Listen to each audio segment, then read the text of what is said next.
Friends नमस्कार मु सोनाली आपण माने देखुचंती एलएक्स टीवी ओडिया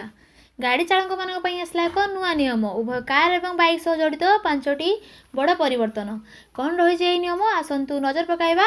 आज रही बड़ खबर उपरे संपूर्ण खबर को जानिया पूर्व चैनल को सब्सक्राइब करना ताले कि आपण सब्सक्राइब करनियंतु एवं पाखर थिबा घंटी चिन्ह को दबाई दियंतु गाड़ी चालक पई आसला एक नुआ नियम बदलाइला सड़क परिवहन मंत्रालय रास्तार जानवाहन चलाचल को नहीं पुणी थे मोटर यान आईन में परिवर्तन आनिला केंद्र सड़क परिवहन मंत्रालय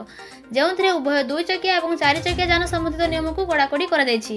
जदि आपण मैंने यह नियमटी को पालन करूना तेज रास्तार जावासा समय आपन को बहु असुविधार सम्मुखीन होगा पड़ पारे एवं नजर पकांतु परिवहन मंत्रालय संशोधित आईन उपर 5टी बड़ परिवर्तन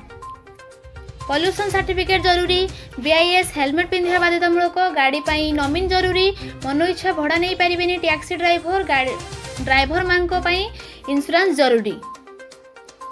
जानवाहन द्वारा सृष्टि होउथिबा वायु प्रदूषणर मात्रा को कम करिया पाई पीयूष सर्टिफिकेट नेबाकू बाध्यतामूलक कर जायछि एथिपाई सरकार यूनिफॉर्म पीयूष सर्टिफिकेट को लागू करने को निष्पत्ति नहीं बीआईएस हेलमेट पिंधा चालकों को बाध्यतामूलक कर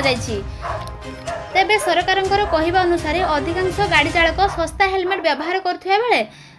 दुर्घटनार शिकार होउछंती एवं मृत्यु मुखरे पड़ुछंती तेणु एभली परिस्थिति को एड़ाइबा पई गाड़ी चालकों को केवल बीआईएस हेलमेट व्यवहार करने को बाध्यतामूलक कर जायछि केंद्र मोटर यान नियम 1989 संशोधित प्रस्ताव अनुसार गाड़ी मालिक रजिस्ट्रेशन सर्टिफिकेट रे कौनसी जन को नॉमिन करि परिबे एहा द्वारा जदि कौनसी कारणरू गाड़ी मालिकंकर मृत्यु हो जाए तेबे गाड़ी को संपृक्त नॉमिन को ट्रांसफर करिबारे सहायक हेबे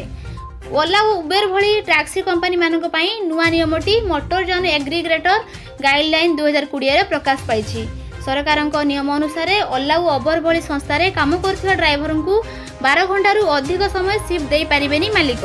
से भली कले कंपनी को एबे भड़ारे 80% ड्राइवर को देबाकू पड़ियो बोली एही नियम रे उल्लेख रही। तो फ्रेंड्स जदि आपन को एही वीडियोटी भलो लागि थाए ताहले कि आपण लाइक करंतु एवं अधिक रे अधिक शेयर करंतु।